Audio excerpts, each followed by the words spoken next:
concerning queuing, there's always been a flexible approach to attend to those needy. For example, those people who, for whatever reasons, cannot stand up for long hours. And on the polling day in November, we have given strong instructions. The principle first is one has to queue up to get his ballot paper, his or her ballot paper. This is exactly based on the principle of equality. But for those who had special needs, such as they cannot stand for long hours, we have made arrangement that, if possible, the presiding officer would allow them to go and sit in the polling station and have their positions in the queue marked. And upon reaching their respective position, they would be called upon to collect the ballot paper. And this is what we have done. But since the polling day, we have heard views about further facilitating or even according priority to certain groups of people to have the votes cast first.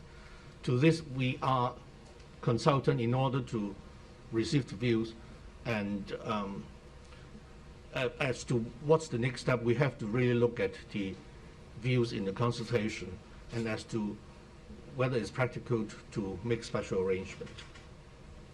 And as to limiting the number of entrants, I think the principle is really reasonableness and proportionality. You cannot really squeeze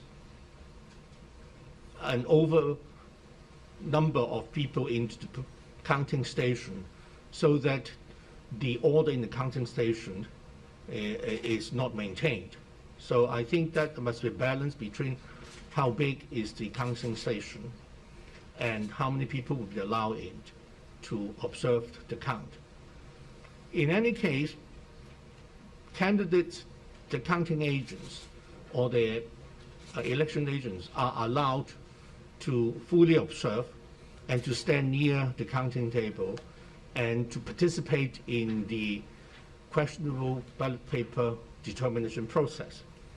Of course, the public would be welcome, but if there are far too many people there causing problem to the counting process, I think this is doing disservice to the whole counting process. And as to recording at the counting station, the principle of secrecy of the ballot is that the whole voting procedure cannot be recorded in order to protect voting secrecy. But as we see, the counting process are very often recorded either by the public or sometimes by members of the media. So we are thinking of whether it is also conducive to good record that is recorded on the part of the RDO, but we are at this stage only inviting views as to the pros and cons.